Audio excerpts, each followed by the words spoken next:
You know the story of the Titanic, right? Of course you do. It's one of the most famous disasters in history. But what if I told you the whole story is even worse than you think? What if a rescue ship was right there, close enough to literally watch the Titanic sink, close enough to save almost everyone? Well, this is the story of that ship, the ship that just did nothing. On that absolutely freezing night in the North Atlantic, a ship that could have been a hero was just 8 miles away. 8 miles! I mean, think about that. They could have covered that distance in maybe half an hour, tops. But they didn't. They didn't move. And because of that, more than 1,500 people were lost in that icy water. A catastrophic loss of life that, maybe didn't have to happen. So you have to ask the question, right? It's the one that's haunted people for over a century. With help so close, so unbelievably close, why did it never arrive? What in the world was going on that other ship? Okay, so let's get into it. A hope that was near. The two ships in the dark. To really understand this monumental failure, you gotta picture the scene. Two ships out there in the pitch black of the ocean. Their fate's about to get tangled up in the worst way imaginable. So this is the SS Californian. And here's the truly astonishing part. It was stopped for the night because it was surrounded by the exact same ice that doomed the Titanic. But the thing is, the Californian was completely safe. It wasn't in any danger at all. It was just sitting there, perfectly positioned to be a savior. And that's the tragic irony of that night, isn't it? On one hand, you have the Titanic, desperately, frantically screaming for help into the void. And on the other, just a few miles away, you have the Californian, motionless and silent. All right, so let's talk about the unseen signals, because this was a critical misinterpretation. The first major failure that night, well, it wasn't technology. It was all about human perception. The first calls for help were seen, but somehow, tragically, they just weren't understood.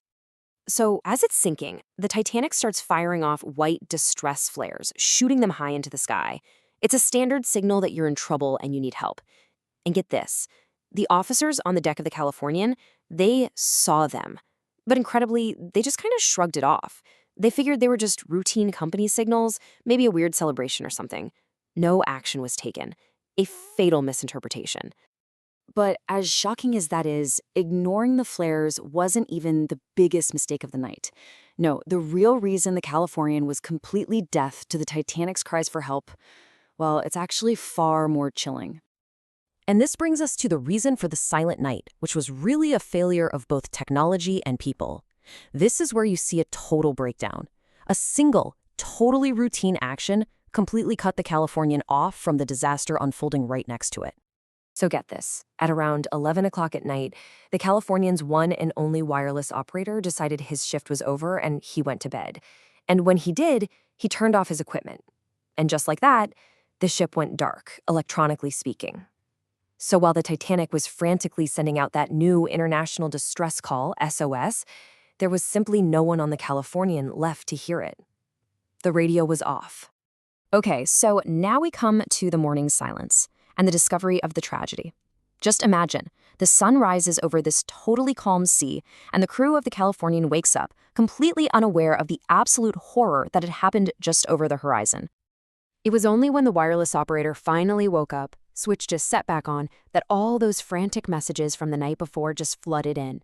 And that's when he learned about the sinking of the Titanic, a disaster that happened right next door while he was sleeping.